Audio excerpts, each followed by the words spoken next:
எதிர் நீச்சல் சீரியல்ல என்ன நடக்க போகுதுன்னு பார்க்கலாம். வாங்க வீடியோக்குள்ள போலாம்.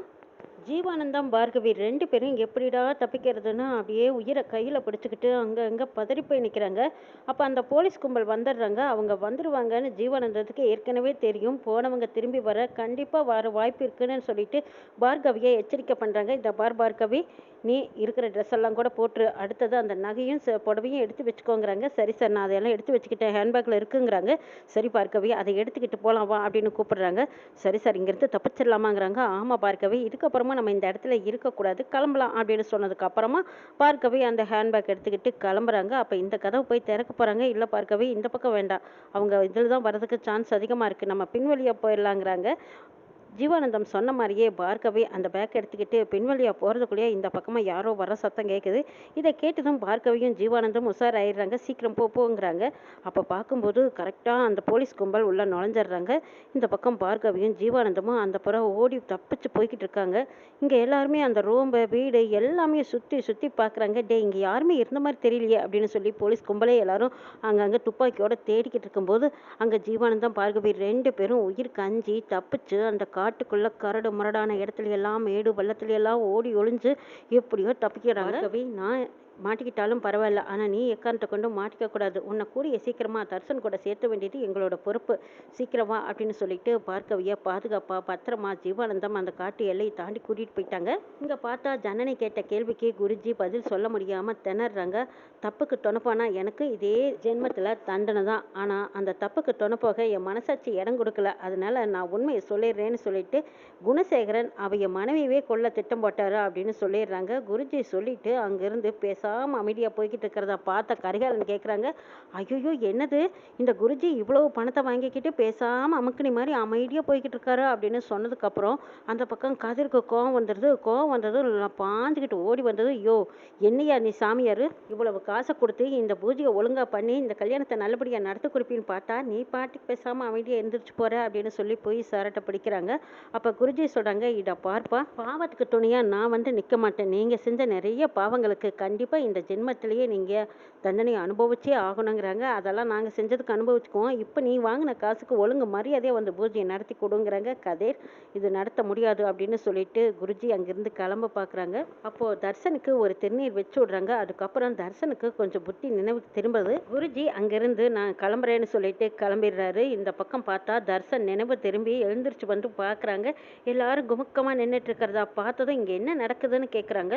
அப்போ தான் சக்திக்கும் ஜனனிக்கும் உயிரே வந்த மாதிரி இருக்கு. அப்பாடா, தர்சன் தெளிஞ்சிட்டான் அப்படின்னு நினச்சி பார்த்தா தர்சன் அப்படியே திருப்பி பல்டி அடிச்சிட்டாரு. காரணம் கேட்டா, அப்பா என்னப்பா நடக்குதுங்க அப்படின்னு அவங்க அப்பா கிட்ட தான் போய் காரணம் கேட்டுட்டு இருக்கான். டே தர்சா, உங்ககிட்ட பேசணும், வாடா இங்க அப்படின்னு சொல்லி குணசேகரன் தர்சனை தனியாக இழுத்துக்கிட்டு போகிறாங்க. இதை பாருடா தர்ஷா, நான் சொல்கிறத நீ கேட்டால் எல்லாரும் தப்பிப்பாங்க, ஏன் உங்கள் அம்மா கூட தப்பிப்பா, அப்படி இல்லைன்னா ஒவ்வொருத்தர என்னோட கோபத்துக்கு இரையாயிடுவாங்க, என்ன சொல்கிற அப்படின்னு தர்ஷனை மிரட்டுறாங்க குணசேகர். அப்பா அப்படியெல்லாம் செஞ்சுடாதீங்கப்பா, நீங்கள் சொல்கிறதையே நான் கேட்குறேன், என்ன செய்யட்டும்ங்கிறாங்க தர்ஷன். அப்படி சொல்கிறா என் மவனை அப்படின்னு சொல்லிட்டு தர்ஷனை எல்லாரும் முன்னாடியும் கூட்டிகிட்டு வராங்க.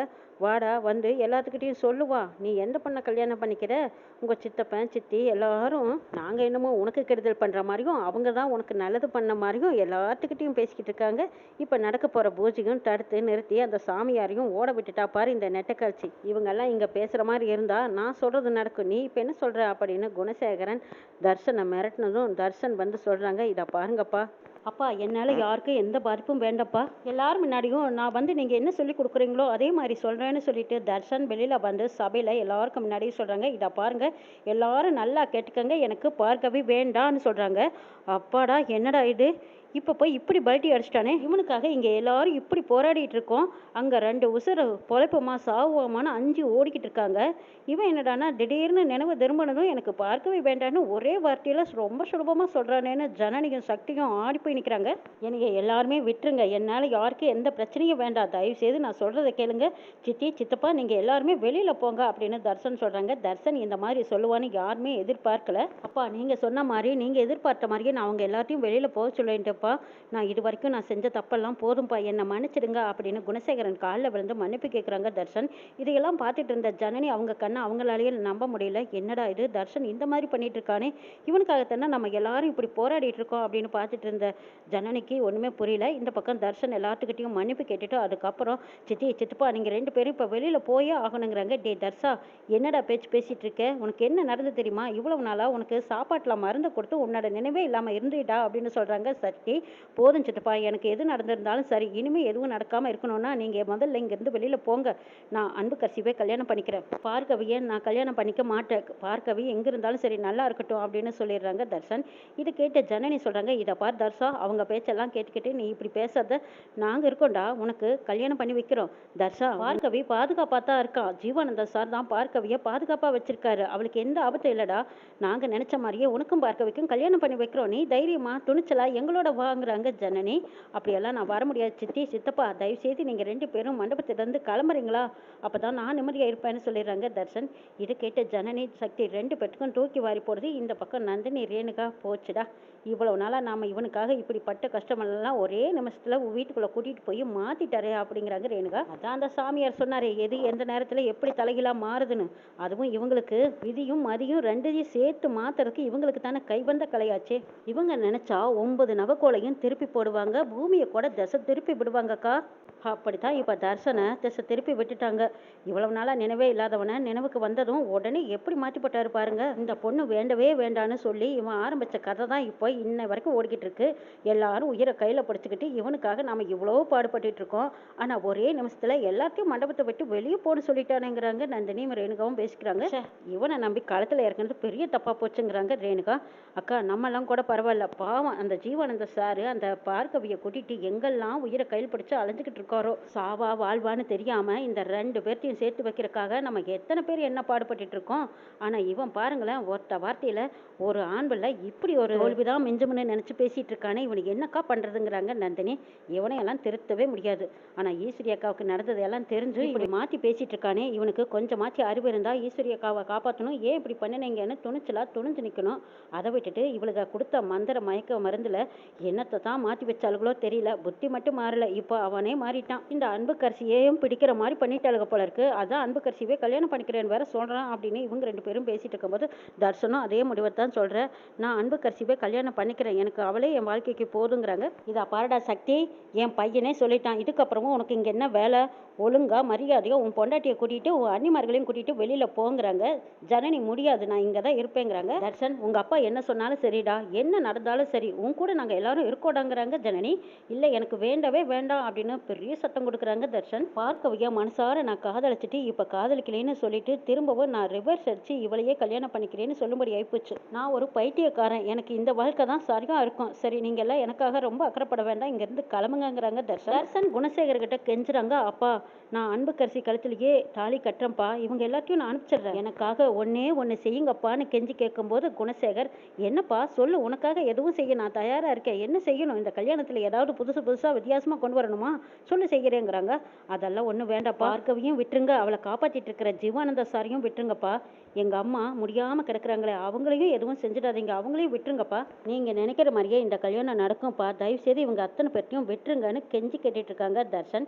இதையெல்லாம் பார்த்துக்கிட்டு இருந்த ஜனனி கேட்குறாங்க, ஏ தர்ஷா நீ எதுக்குடா இப்படி கெஞ்சிக்கிட்டு இருக்க, நம்ம எல்லாத்தையும் இப்படியெல்லாம் மிரட்டி இவங்க பக்கம் பணிய வைக்கணும்னு நினைக்கிறதெல்லாம் அது நடக்காதுடா, எதுவுமே வேண்டாம், எனக்காக யாரும் சிரமப்பட வேண்டாம், அவங்களுக்குன்னு ஒவ்வொரு லைஃப் இருக்குதுல்ல, அதை பார்த்துக்கிட்டு அவங்கவுங்க கிளம்புங்க, தயவுசெய்து என்னை விட்டுட்டு இங்கேருந்து கிளம்புங்கன்னு சொல்லவும், டேய் தர்ஷா ஏன்டா இப்படியெல்லாம் பேசிகிட்டு இருக்கேன், நாங்கள் இருக்கோம் அப்படின்னு ஜனனி தைரியம் சொல்கிறதுக்காக வரும்போது சக்தி கையை பிடிச்சி இழுத்து நிறுத்துறாங்க. இதை பார் ஜனனி, இதுக்கப்புறமா அந்த இடத்துல பேசி நமக்கு எந்த பலனும் கிடைக்க போகிறதில்ல, தர்ஷன் முடிவாக சொல்லிட்டானல, இதுக்கப்புறம் நம்ம அவன் விஷயத்தில் தலையிடவும் வேண்டாம், நம்ம லைஃப்பை பார்த்துக்க சொல்லிட்டான், வா வெளியில் போகலாம் அப்படின்னு சொல்லி சக்தி ஜனனியை வெளியில் கூட்டிகிட்டு வராங்க. அப்போ என்ன சக்தி இப்படி ஆகி போச்சேங்கிறாங்க. ஒன்றும் பிரச்சனை இல்லை விடு, முதல்ல நம்ம போய் பார்கவியும் ஜீவானந்தத்தையும் பார்க்கணுங்கிறாங்க சக்தி. ஆமாம் சக்தி, அவங்க பெரிய குளம் வந்துட்டு தான் சொன்னாங்க, நம்ம போய் அவங்கள பார்க்கலாமாங்கிறாங்க. வா ஜனனி போகலாம் அப்படின்னு சொல்லி சக்தியும் ஜனனியும் பெரியகுளம் போகிறாங்க. போலீஸ் மறுபடியும் அவங்கள விரட்டி துரத்திக்கிட்டே இருக்காங்க. அங்கே பெரியகுளம் வந்ததும் ஜீவானந்தம் பார்க்கவே ஒரு சேஃபான இடத்துல தங்கிக்கிட்டு ஜனனிக்கு ஃபோன் பண்ணுறாங்க. ஜனனி சக்தி 2 பேரும் போய் பார்க்கும்போது ஜீவானந்தம் சொல்கிறாங்க, பார்க்கவியை நான் எப்படியோ பாதுகாப்பாக கூட்டிகிட்டு வந்துட்டேன். தர்ஷன் எங்க? தர்ஷனை கூட்டிகிட்டு போய் கல்யாணத்தை பண்ணிடலாங்கிறாங்க ஜீவானந்தம். தர்ஷனோட நிலைமை மாறி போச்சுங்கிறாங்க. இதை கேட்டதும் பார்க்கவே அப்படியே துடிச்சு போய் தர்ஷனோட முடிவை கேட்டதும் பார்க்கவே அப்படியே கோவத்தில் சீரிப்பாயிறாங்க. என்ன சொன்னா தர்ஷன்? என்னை காதலிச்சுட்டு இப்போ அந்த பொண்ணையே கல்யாணம் பண்ணிக்கிறேன்னு சொன்னானா? அவனுக்காகத்தான் நாங்கள் இவ்வளோ கஷ்டப்பட்டு தாண்டி வந்திருக்கோமாங்கிறாங்க பார்க்கவே. என்ன செய்யறது, அவங்க அப்பாவை மீறி எதுவுமே செய்ய முடியல, அவன் இப்படி ஒரு முடிவு எடுத்துட்டான்னு சொல்றாங்க சக்தி. பார்க்கவே விட மாட்டேன்னு சொல்லிட்டு மண்டபத்துக்கு போகணும்னு நிற்கிறாங்க. இப்போ அங்கே போனால் சரியா இருக்காதுங்கிறாங்க. இல்லை நான் போயே ஆகணுங்கிறாங்க பார்க்கவே. சரி பொறுமையா இருங்க, இது வரைக்கும் தப்பிச்சு ஜெயிச்சு வந்தாச்சு. ஆனா எப்பவும் இந்த எதிர் நீச்சல் தோற்காது. அதனால அங்க இருக்கிறவங்கனால தானே தர்ஷனும் பாதிக்கப்பட்டிருக்கான். பார்க்கவியும் இவ்வளவு கஷ்டப்பட்டு சிரமப்பட்டு தாண்டி வந்திருக்கா. இந்த காதலை நம்ம எப்படியும் ஜெயிக்க வச்சே ஆகணுங்கிறாங்க ஜீவானந்தம். சரி சார், அதுக்கு நம்ம என்ன பண்றது? தர்ஷன் வேற இப்படி முடிவு எடுத்துட்டானேங்கிறாங்க ஜனனி. ஜனனி இந்த இடத்துல தான் நம்ம கெட்டிக்காரத்தனமா இருக்கணும். அது என்னன்னு கேட்டா அன்புக்கரசி தான் பொண்ணா அந்த இடத்துல உட்காந்துருப்பா. ஆனா அன்புக்கரசி அவங்க வழியிலேயே போய் நம்ம தட்டி விடணும். அது எப்படின்னு கேட்டா அன்புக்கரசியை நம்ம அதே வழியில தட்டி விட்டுட்டு இந்த பக்கம் பார்கவியை அன்புக்கரசியா மாத்தி கூட்டிட்டு போய் தர்ஷன் பக்கத்துல உட்கார வச்சு தர்ஷனை தாலி கட்ட வச்சிடலாம். அதுக்கப்புறம் அவங்களே நினைச்சாலும் இந்த கல்யாணத்தை திருப்பி மாற்ற முடியாதுல்லங்கிறாங்க ஜீவானந்தம். இது சூப்பர் ஐடியாங்கிறாங்க ஜனனி. சார் அடுத்தது நம்ம என்ன செய்யலாங்கிறாங்க. சரி எதுவுமே நடக்காது போல அமைதியா இருங்க, குறிச்ச முகூர்த்தத்துல பார்கவியை மணப்பொண்ணா கூட்டி போலாங்கிறாங்க.